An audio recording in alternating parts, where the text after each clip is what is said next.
Hello, welcome to in my class. सभी लोग live आ जाएं जल्दी से। आज हम देखेंगे आप सीटेट कैसे क्रैक कर सकते हैं इतने कम समय में। बहुत ही अच्छी आपके लिए ट्रिक लेकर आया हूं मैं। आज आप देखेंगे सीटेट कैसे क्रैक करना है कम समय में। सभी लोग लाइव जुड़ जाएं। देख ली मैंने इतने सारे पॉइंट लिखे हैं आपके पुराने पेपर से उठाकर। आज हम सारे पॉइंट डिस्कस करेंगे और इसमें से आपको 20 से 25 नंबर 100% मिल जाएंगे। आपको 20 से 25 नंबर मिल जाएंगे, आपको 101%। तो सभी लोग लाइव आ जाएं तो शुरू करते हैं फिर आज की क्लास हम। आप ये मान लीजिए यहाँ से आपको 20 से 25 नंबर जरूर मिलेंगे। देखिए मैंने 3 पेज के आपके पूरे पुराने पेपर से उठाकर, देखिए मैंने पूरा बड़ी मेहनत करके आपके नोट्स बनाए हैं ये। और ये मान लीजिए ये 15 पॉइंट हैं, इसका पार्ट 2 आएगा। फिर आप अगर आपको पार्ट 1 अच्छा लगता है तो फिर पार्ट 2 भी कराऊंगा मैं आपको। और ये मान लीजिए आपने आज की वीडियो देख ली तो जिसने सीटेट का कुछ भी नहीं पढ़ा है वो 25 नंबर यहाँ से ले आएगा। 101% कह रहा हूँ। जिसने कुछ भी नहीं पढ़ा अभी तक वो 100% यहाँ से नंबर ले आएगा। बस अगर लाइक करिए, जितने भी लोग लाइव जुड़ गए हैं सब लाइक कर दें वीडियो को। पहले सबसे पहले लाइक करें और शेयर कर दें सब जगह, जिससे ज़्यादा से ज़्यादा लोग जुड़ जाएं। सबसे पहले लाइक करें तब शुरू करता हूँ फिर मैं आज की क्लास। सभी लोग लाइव जुड़ जाएं। देखिए मैंने बहुत मेहनत करके आपको जो इम्पोर्टेंट पॉइंट हैं वो लिखे हैं, जहाँ से 101% क्वेश्चन बनता ही बनता है। मतलब ये मान लीजिए हर बार बनता है और हर बार बनेगा, ऐसे पॉइंट उठाए हैं यहाँ से मैंने। ठीक है, देखिए पूरे पॉइंट लिखे हैं, 15 के 15 पॉइंट हैं। देखिए आप खुद देख सकते हैं, मैंने बड़ी मेहनत करके आप लोगों के लिए ये किया है। तो ये आप लोगों के लिए सिर्फ तो बहुत मेहनत करके हमारे सारे नोट्स बनते हैं, तो इसलिए प्लीज़ लाइक ज़रूर कर दिया करें। और मोटिवेशन मिलता है आपके लाइक, एक लाइक से हमें मोटिवेशन मिलता है आगे बढ़ने के लिए और आपको आगे बढ़ाने के लिए। तो ये मान लीजिए तीन चार वीडियो होंगी इस टाइप की। आज की पहली वीडियो है जिसमें आपके 20 नंबर पक्के हो जाएंगे। 4-5 वीडियो आएंगी इस टाइप की जिसमें आपके 20-20 नंबर करके पूरे 100 नंबर का मैं आपको पूरा सीटेट कराऊंगा क्रॉस करने के लिए। ठीक है, तो हम शुरू करते हैं। सबसे पहले आता है हमारा अधिगम अशक्ता। अधिगम अशक्ता की बात करते हैं। सबसे पहले हमारा यहाँ से 101% क्वेश्चन बनता ही बनता है। आज जो बात कर रहे हैं हम ट्रिक है हमारी crack CTET. CTET crash course के नाम से आप एक कॉपी लेके बैठ जाइए। यहाँ से 101% नहीं, आपके 20 नंबर पक्के हो गए तो मैं पढ़ाना छोड़ दूंगा, बिल्कुल अपना पढ़ाना छोड़ दूंगा। ठीक है, देखिए सबसे पहले हम बात करते हैं अधिगम अशक्ता की।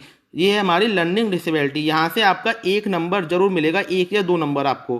तो ये मान लीजिए कितने टाइप के होते हैं। ये डिसलेक्सिया होता है हमारा, पढ़ने से संबंधित होता है हमारा डिसलेक्सिया। डिसलेक्सिया किससे हमारा पढ़ने से संबंधित हमारा किससे होता है डिसलेक्सिया। ठीक है, मैंने इसकी ट्रिक भी बताई है आपको, जो मेरे यूट्यूब चैनल पे डाल रखी है मैंने। आप मेरे यूट्यूब चैनल का लिंक मैंने अपने डिस्क्रिप्शन में डाल रखा है, वहाँ पे जाके आप ट्रिक भी देख सकते हैं याद करने की इसकी। डिस्ग्राफिया हमारा लिखने से संबंधित है। अब मैं आज आपको सॉल्ट तरीके से सारी चीज़ें बताऊंगा। डिसलेक्सिया क्या है हमारी पढ़ने से संबंधित, डिस्ग्राफिया क्या है लिखने से संबंधित, डिसकैलकुलिया क्या है गणित से संबंधित है, अफेजिया क्या है भाषा से संबंधित है, अप्रेक्सिया है गामक कौशल से संबंधित, डिस्थीमिया है तनाव से संबंधित, और डिसमोर्फिया है भ्रम से संबंधित। जो शुरू की 3 है डिसलेक्सिया, डिसग्राफिया और डिसकैलकुलिया, ये सबसे ज़्यादा इंपॉर्टेंट होती हैं। मगर मैंने 6-7 लिख दी हैं, कभी बाई चांस आ जाएँ आपकी तो आप कर आएँ, गलत ना करें। पर इन 7 जो लिखी है मैंने, इसके अलावा कुछ भी नहीं आएगी आपकी। जो मैंने 7 लिखी हैं इसके अलावा एक भी नहीं आएगी। Hello Abhilesh Nitesh Bharti, good evening Pankaj Sharma. तो देखिए ये 7 जो लिखी है मैंने, इसके अलावा आपको एक भी देखने को नहीं मिलेगी अलग से सीटेट में। इस बात की मैं गारंटी देता हूँ। इसकी मैंने ट्रिक भी बनाई है, आज ही वीडियो डाली है, आप लिंक दे रखा है ऊपर डिस्क्रिप्शन में, वहाँ जाकर देख सकते हैं। ठीक है, तो कौन कौन सी हमारी डिसलेक्सिया पढ़ने से संबंधित, डिसग्राफिया लिखने से संबंधित, डिसकैलकुलिया गणित से संबंधित, अफेजिया भाषा से संबंधित है, अप्रेक्सिया गामक कौशल से संबंधित। गामक कौशल होते हैं हमारी मसल्स की जो प्रॉब्लम होती है वो होती है अप्रेक्सिया। क्या बोलते हैं उसे अप्रेक्सिया, बिल्कुल नया शब्द है ये अप्रेक्सिया। ये इस बार हो सकता है आपसे पूछ ली जाए, तो आपको याद रखना है अप्रेक्सिया। ठीक है, गामक कौशल से संबंधित है हमारी ये। और ये डिस्थीमिया है तनाव से संबंधित, डिस्थीमिया, और डिसमोर्फिया है भ्रम से संबंधित। तो यहाँ से आपके 2 नंबर पक्के हो गए, 101% पूछा जाएगा। उसके बाद बात करते हैं हम बच्चे के समाजीकरण में भूमिका होती है। ठीक है, बच्चे के समाजीकरण में मुख्य भूमिका किसकी होती है हमारी परिवार एवं पास पड़ोस की, और गौड़ भूमिका किसकी होती है विद्यालय और मीडिया से। यहाँ से सीधे का सीधा क्वेश्चन आपसे पूछा जाएगा। पिछली बार क्या पूछा गया था, गौड़ भूमिका पूछी गई थी। क्या पूछी गई थी, गौड़ भूमिका पूछी गई थी। विद्यालय और मीडिया की होती है, इसका सही आंसर क्या हो जाएगा, विद्यालय और मीडिया की गौड़ भूमिका होती है। डायरेक्ट क्वेश्चन आपका यहीं से बनता है आपका कि बच्चे के समाजीकरण में मुख्य भूमिका किसकी होती है और गौड़ या द्वितीय भूमिका किसकी होती है। देखिए एक राज बताता हूं मैं आपको, एक राज ऐसा बताता हूं। ये देखिए, जब पिछली बार जब पूछा गया था तो क्या पूछा गया था आपसे, गौड़ भूमिका पूछी गई थी। क्या पूछी गई थी, गौड़ भूमिका पूछी गई थी। वो किसकी होती है, विद्यालय और मीडिया की। और प्रथम भूमिका किसकी होती है, परिवार एवं पास पड़ोस की। मैंने एक चीज हमेशा नोटिस की है कि एक बार तो आपसे प्रथम भूमिका पूछता है, मुख्य भूमिका, और दूसरी बार ही वो गौड़ भूमिका पूछता है, फिर प्रथम भूमिका पूछता है, फिर आपसे गौड़ भूमिका पूछता है। ये बात आपको कोई भी नहीं बताएगा। आप 2014 से देख लीजिए, पेपर उठा के गारंटी से कह सकता हूँ इस बात को मैं। पहले उसने अगर मुख्य भूमिका पूछी है तो फिर गौड़ भूमिका पूछी है अगले सीटेट में, फिर मुख्य भूमिका पूछ रहा है तो अगले सीटेट में वो गौड़ भूमिका पूछ रहा है। मैंने एक चीज नोटिस करी है 2011 से लेकर अब तक ये, तो आपको दोनों चीजें याद रखनी है वैसे तो आपको। मगर अगर आप ये भी याद कर लेंगे ना कि मुख्य भूमिका, तो 100% यही क्वेश्चन आएगा आपको इस बार। क्योंकि पिछली बार जो आई थी गौड़ भूमिका आई थी, मगर आपको जो है याद कौन सी करनी है, मुख्य भूमिका परिवार एवं पास पड़ोस की, और गौड़ भूमिका विद्यालय और मीडिया की। यहां से एक क्वेश्चन जरूर मिलेगा आपको, अधिगम अक्षमता से एक क्वेश्चन मिलेगा। अब हम बात करते हैं आगे की। बच्चे का विकास सबसे तीव्र गति से होता है, डायरेक्ट क्वेश्चन पूछा जाएगा आपका। बच्चे का जो विकास होगा सबसे तीव्र गति से कब होता है, तो कब होता है वो शैशवावस्था में होता है। बच्चे का विकास सबसे तीव्र गति में कब होता है, शैशवावस्था में। वो उम्र क्या होती है हमारी, 0 से 6 वर्ष। मगर कभी कभी कंफ्यूज करने के लिए वो प्रथम बाल्य अवस्था भी बोल देता है। कभी कभी कंफ्यूज करने के लिए शैशव अवस्था को प्रथम बाल्य अवस्था भी बोल देगा। आपसे डायरेक्ट क्वेश्चन पूछा जाएगा कि बच्चे का विकास इनमें से कौन से काल में सबसे ज्यादा होता है। या तो वो शैशवावस्था बोलेगा, या तो वो क्या बोलेगा, शैशवावस्था बोलेगा, या फिर वो बोलेगा प्रथम बाल्यावस्था। जो शैशवावस्था है हमारी 0 से 6 वर्ष की होती है, और प्रथम बाल्यावस्था जो होती है 3 से 6 वर्ष की होती है। यहां से आपका डायरेक्ट 101% क्वेश्चन मिलेगा। आगे बात करते हैं हम, शारीरिक विकास सभी प्रकार के विकास की पहली शर्त है। तो पूछ लिया जाता है, डायरेक्ट क्वेश्चन पूछा जाएगा आपसे, कौन सा विकास सभी विकास की पहली शर्त होती है। तो डायरेक्ट क्वेश्चन मिलेगा आपको, कौन सा कहना है, शारीरिक विकास। कौन सा, शारीरिक विकास जो है हमारी सभी प्रकार के विकास की पहली शर्त होती है। यहां से आपको डायरेक्ट क्वेश्चन देखने को मिलेगा।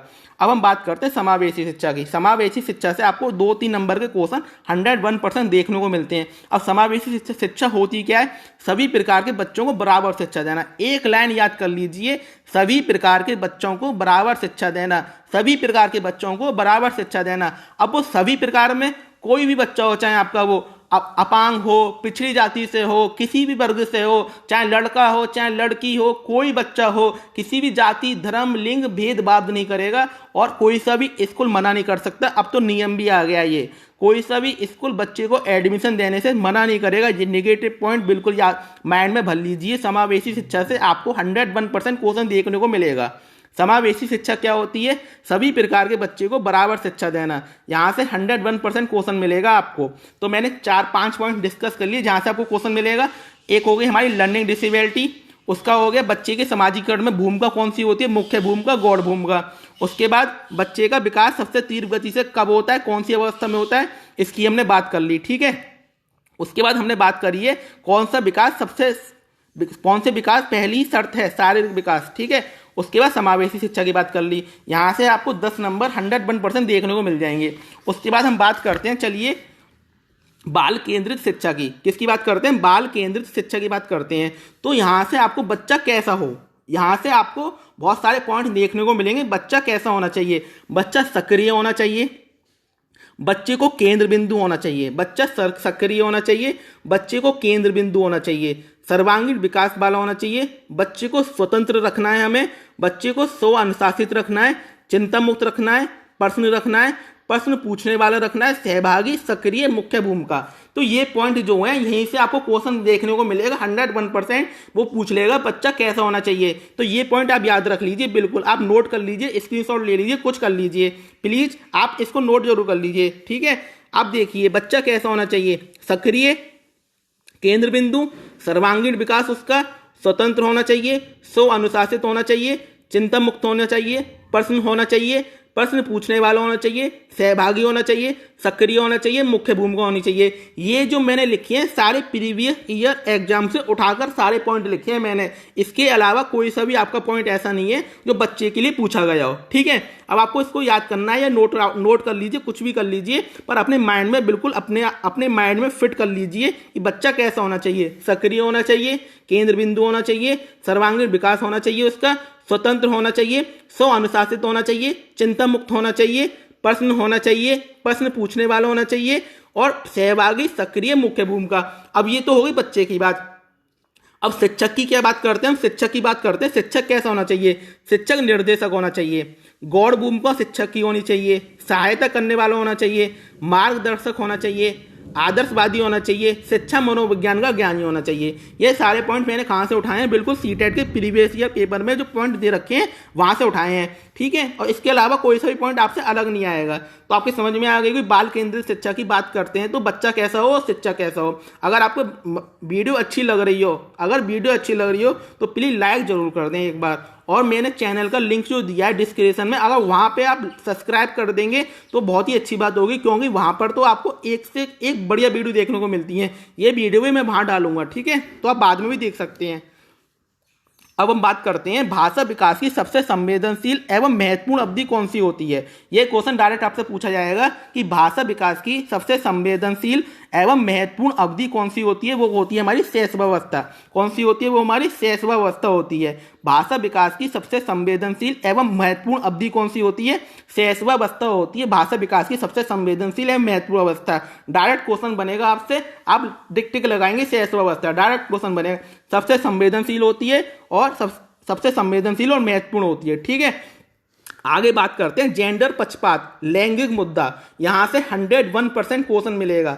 जेंडर पक्षपात लैंगिक मुद्दे से 101% कैसे 120% क्वेश्चन मिलेगा। 2 से 3 नंबर का क्वेश्चन 101% मिलेगा, ठीक है। जेंडर पक्षपात से क्या क्वेश्चन मिलेगा? गर्ल और बॉय में कोई भी लैंगिक पक्षपात, लैंगिक रूढ़िवादिता हमें नहीं रखनी है, बिल्कुल भी नहीं रखनी है। ऐसा मैंने बहुत देखा है, बहुत से बच्चे कहते हैं कि लड़कियों की मैथ तो कमजोर होती है। ऐसा कुछ नहीं होता है। जहां पे भी केवल ऐसा आ जाए, वर्ड आ जाए, तो आपको डायरेक्ट गलत करना है उसे, ठीक है। डायरेक्ट क्या करना है? गलत करना है, क्योंकि हमें लैंगिक भेदभाव बिल्कुल नहीं रखना है कि लड़का अच्छा फुटबॉल खेल सकता है, लड़की अच्छी फुटबॉल खेल सकती है, या लड़का अच्छी ड्राइंग बनाता है, लड़कियों की राइटिंग ज़्यादा अच्छी होती है, लड़कों की राइटिंग ज़्यादा अच्छी है। ऐसी बातें हमें बिल्कुल नहीं करनी है सीटेट के एग्जाम में। तो लैंगिक जेंडर पक्षपात से आपको 101% क्वेश्चन जरूर मिलेगा, ठीक है।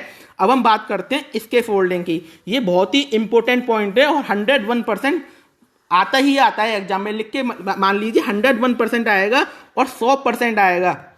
देखिए ये नया शब्द है एक पाड़ मैंने पहली बार पिछले एग्जाम में शब्द देखा था, पाड़, ढांचा, पाड़, सहारा देना। इसका हिंदी जो है उसमें बच्चे कंफ्यूज हो जाते हैं कि हमारी स्कैफोल्डिंग की हिंदी जो है वो क्या है? हमारी सहारा देना, पाड़ और ढांचा, ठीक है। क्या होती है? सहारा देना, पाड़ और ढांचा। अब स्कैफोल्डिंग होता क्या है? जब बच्चे को कोई काम दो, वह उलझ रहा है तो उसे स्कैफोल्डिंग कहते हैं। उसमें उसकी हेल्प करना, उसको सहारा देना। स्कैफोल्डिंग क्या होता है? अगर बच्चा हमने बच्चे को कोई काम दिया, बच्चे को कोई काम देने के बाद बच्चा उसमें उलझ रहा है, उसमें बच्चा कर नहीं पा रहा है, तो उसे हम क्या बोलते हैं? स्कैफोल्डिंग बोलते हैं। क्या बोलते हैं हम? स्कैफोल्डिंग बोलते हैं। तो स्कैफोल्डिंग को हिंदी भी देख लीजिए आप। अगर आपको हिंदी समझ में नहीं आ रही तो आप क्वेश्चन की इंग्लिश जाके देखिए। क्या देखिए? क्वेश्चन की इंग्लिश जाके देखिए तो आपको अच्छे से समझ में आ जाएगी। वैसे हिंदी में क्या बोलते हैं इसे? सहारा देना, पाड़ या ढांचा, ठीक है। यहाँ तक के पॉइंट आपको क्लियर हो गए होंगे। अब हम आगे बात करते हैं, समाजीकरण की बात करते हैं। क्या बात करते हैं हम? समाजीकरण की। समाज के नियम के साथ चलना, बच्चे को समाज के नियम के साथ समायोजन या अनुकूलन। समायोजन या अनुकूलन ये दो ऐसे शब्द हैं जो समायोजन, अनुकूलन, अगर आपको ये दिख गए तो आपको सही लगा के आना है, ठीक है। इसको आपको सही लगा के आना है। फिर हम बात करते हैं पोर्टफोलियो की। किसकी बात करते हैं? पोर्टफोलियो। ये बहुत ही इंपॉर्टेंट शब्द है हमारा पोर्टफोलियो। क्या है? पोर्टफोलियो में क्या आएगा आपका? जो भी डॉक्यूमेंट, प्रमाण पत्र, रिकॉर्ड, बक्सा सभी को इकट्ठा करना पोर्टफोलियो कहलाता है। सभी चीज़ों को इकट्ठा करना, लास्ट में बच्चे के माँ बाप को ग्रहण करा देना, वो क्या होता है? हमारा पोर्टफोलियो होता है। क्या होता है? हमारा पोर्टफोलियो होता है। ये पॉइंट आपको 101% देखने को मिलेगा। पोर्टफोलियो से एक क्वेश्चन जरूर देखने को मिलेगा आपको। पोर्टफोलियो से एक क्वेश्चन जरूर 101% देखने को मिलेगा आपको।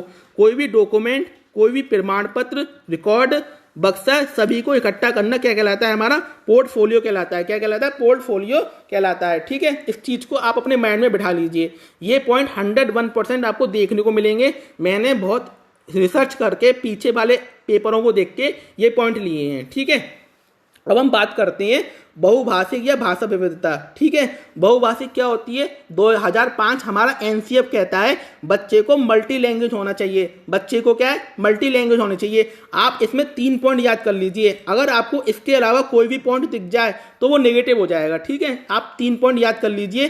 संसाधन के रूप में कार्य करता है, बहुभाषिकता संसाधन के रूप में काम करती है, संज्ञानात्मक विकास इसका बढ़ता है, बहुभाषिकता से अधिगम में वृद्धि होती है। ये 3 पॉइंट आप याद कर लीजिए। कौन कौन से? देखिए, संसाधन के रूप में कार्य करती है, संज्ञानात्मक विकास होता है और अधिगम में वृद्धि करती है। कौन? हमारी हमारी बहुभाषिकता, भाषा विविधता।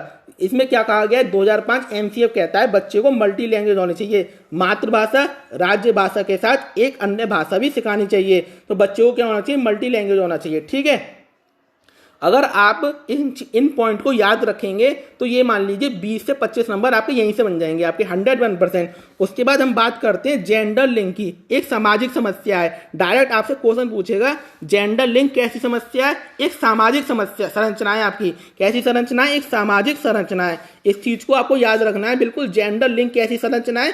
सामाजिक संरचना है हमारी। ठीक है, अब हम बात करते हैं निदानात्मक और उपचारात्मक शिक्षण की। निदानात्मक शिक्षण क्या होता है? सबसे पहले उसे देखिए आप। निदानात्मक शिक्षण, यहाँ से क्वेश्चन कैसे बनते हैं? बच्चे की कमियों, त्रुटियों, समस्याओं, कठिनाइयों का पता लगाना। बच्चों की कमियों, त्रुटियों, समस्याओं, कठिनाइयों का पता लगाना निदानात्मक होता है, और उसे दूर करना उपचारात्मक होता है। कुछ भी अंतर नहीं है, दोनों में थोड़ा सा अंतर है। पता लगाना निदानात्मक, दूर करना उपचारात्मक। इस चीज को अपने माइंड में बिठा लीजिए आप। 101% यहाँ से क्वेश्चन देखने को मिलेगा आपको। निदानात्मक क्या होता है?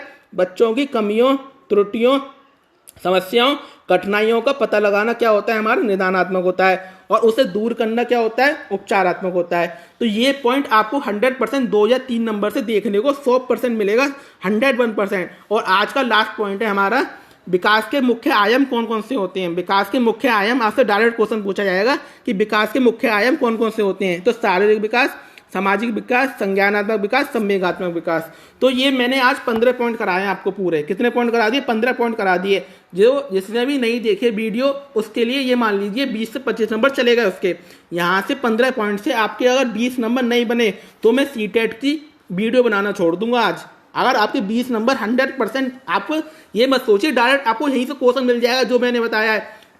ये मान लीजिए घुमा फिरा के आपसे जरूर क्वेश्चन पूछा जाएगा। ठीक है, अब आपको क्या करना है? इस वीडियो को दोबारा देखना है। मैं अपने YouTube चैनल पर भी डाल दूंगा इस वीडियो को। ठीक है, आपको दोबारा देखना है, नोट करते जाना है, साथ में सारा कुछ नोट कर लेना है और बार बार उसी का रिवीजन करना है। अगर आपको वीडियो सेकंड पार्ट चाहिए इसका, तो मुझे सब्सक्राइब करके मेरी वीडियो पे कमेंट जरूर करिए। मेरे चैनल को सब्सक्राइब करके अगर आपको सेकंड पार्ट चाहिए इसका, क्योंकि मैं सोच रहा हूँ ऐसे ही पॉइंट के 5 से 6 पार्ट बना दूं आपके लिए, जिससे आपका सीटेट जिसने बिल्कुल भी नहीं पढ़ा है वो भी उसका आसानी से निकल जाए। तो आपको क्या करना है, मैं लिंक दे रखा है, सब्सक्राइब करिए वहाँ जाके।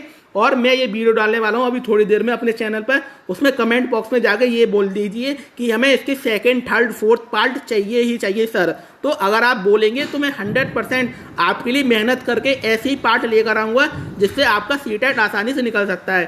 Thanks for watching my video. Thanks इतना मुझे प्यार देने के लिए, इतने लोग जुड़ने के लिए। बाद में आता हूँ मैं आपके लिए दूसरी वीडियो लेकर। Thanks for watching my video.